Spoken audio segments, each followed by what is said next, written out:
Guys जय Shri Mahakal. Welcome to our new blog. Be continue. दुपार झाली होती, कॉलेजवरून आलो आहे आणि इकडं फुल बाहेर ऊन होतं, त्यामुळे आता गाई धुवायचे आपल्याला. तर म्हटलं गाई धुवून घेऊ मस्त पैकी. आता बघ गाइज, बारिश का वेलकम हो चुका है और अभी पूरे साल भर नॉन स्टॉप बारिश चलने वाली है.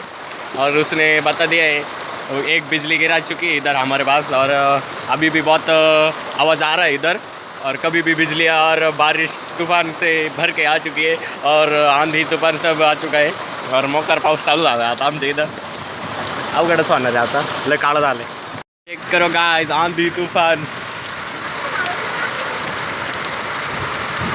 खतरनाक असा पाऊस चालू झाला आमच्याकडं. पहिलाच पाऊस आहे, याच्या आधी आला होता पण एवढा नव्हता. आले जोरात आहे तेव्हा आवाज, काय आवाज आहे व्हायला ना. अहो आमच्याकडे सगळीकडे असंच पाऊस म्हणजे. गाईज गारा पडताय डायरेक्ट, होले गिर राहिले डायरेक्ट. खतरनाक विषय झाला, गारा पण पडताय गाईज. गाईज जेव्हा अशा गारा पडताय शेंगदाणे आणि डायरेक्ट. गाईज बघू शकता लय मोठमोठ्या गारा आहे डायरेक्ट. वारं विरं खतरनाक. पहिलाच पाऊस एवढा खतरनाक आहे. गाईज पाऊस उघडलाय आता आणि वातावरण लगेच क्लिअर झालंय.